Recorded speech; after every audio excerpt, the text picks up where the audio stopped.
سورة الانشقاق بسم اللہ الرحمن الرحیم اذا السماء انشقت وأذنت لربها وحقت وإذا الأرض مدت وألقت ما فيها وتخلت وأذنت لربها وحقت۔ جب آسمان پھٹ جائے گا اور اپنے رب کے فرمان کی تعمیل کرے گا، اور اس کے لیے حق یہی ہے کہ اپنے رب کا فرمان مانے، اور جب زمین پھیلا دی جائے گی اور جو کچھ اس کے اندر ہے اسے باہر نکال کر خالی ہو جائے گی، اور اپنے رب کے حکم کی تعمیل کرے گی، اور اس کے لیے حق یہی ہے کہ بات مانے۔ یعنی قیامت کے دن زمین پھیلا دی جائے گی، سمندر، دریا، پہاڑ، ہر چیز برابر کر کے ہموار، کچھ بھی اونچ نیچ اس پر نہ ہوگی، اور سب لوگوں کے صرف کھڑے ہونے کی جگہ وہاں پر میسر ہوگی اور حساب شروع ہو جائے گا۔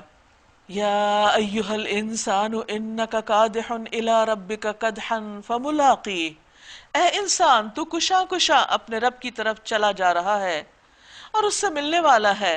پھر جس کا نامہ اعمال اس کے سیدھے ہاتھ میں دیا گیا اس سے ہلکا حساب لیا جائے گا، اور وہ اپنے لوگوں کی طرف خوش خوش پلٹے گا۔ رہا وہ شخص جس کا نامہ اعمال اس کی پیٹھ پیچھے دیا جائے گا، وہ موت کو پکارے گا اور بھڑکتی ہوئی آگ میں جا پڑے گا۔ کیوں ایسا کیوں ہوا؟ انہو کان فی اہلہ مسرورا، وہ اپنے گھر والوں میں مگن تھا۔ یعنی اس کا حال اللہ کے نیک بندوں سے مختلف تھا جو اپنے گھر والوں میں ڈرتے ہوئے زندگی بسر کرتے تھے، اور یہاں یہ تھا کہ وہ ایسی مشغولیت میں تھا کہ اللہ کا حق بھولا ہوا تھا۔ عام طور پر ہم لوگ اس ڈائلیما کا شکار ہوتے ہیں کہ انسانوں کا حق زیادہ اہم ہے یا اللہ کا۔ بھائی دونوں کا اپنی اپنی جگہ اہم ہے۔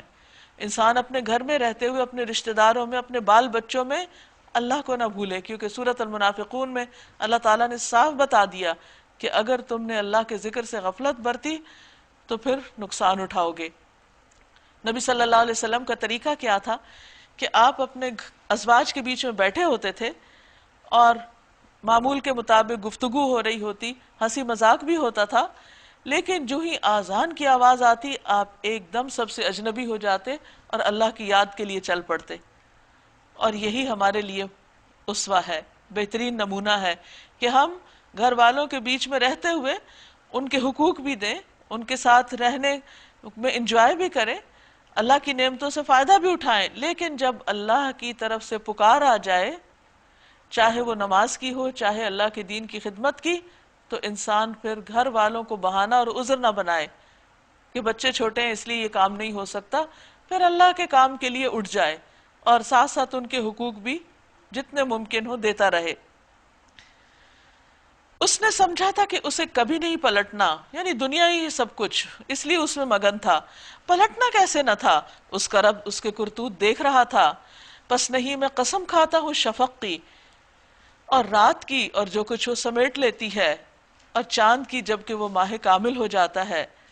یعنی کس طرح اللہ نے کائنات کے آثار سے انسان کو سمجھایا کہ جب سورج غروب ہوتا ہے تو اس کی سرخی پھیل جاتی، پھر وہ سرخی آہستہ آہستہ سیاہی میں بدل جاتی، ایک کے بعد ایک سٹیپ سے حالات تبدیل ہوتے چلے جاتے ہیں۔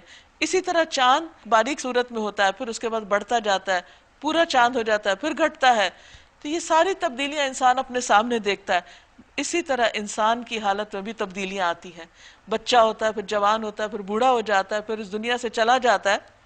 فرمایا تم کو ضرور درجہ بدرجہ ایک حالت سے دوسری حالت کی طرف جانا ہے۔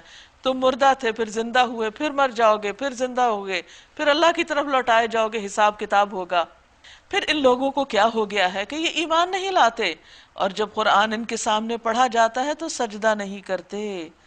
یہاں سجدہ ہے، بلکہ یہ منکرین تو الٹا جھٹلاتے ہیں، حالانکہ جو کچھ یہ اپنے نامہ اعمال میں جمع کر رہے ہیں اللہ اسے خوب جانتا ہے۔ لہٰذا ان کو دردناک عذاب کی بشارت دے دو، البتہ جو لوگ ایمان لے آئے ہیں اور جنہوں نے نیک عمل کیے ہیں ان کے لیے کبھی نہ ختم ہونے والا اجر ہے۔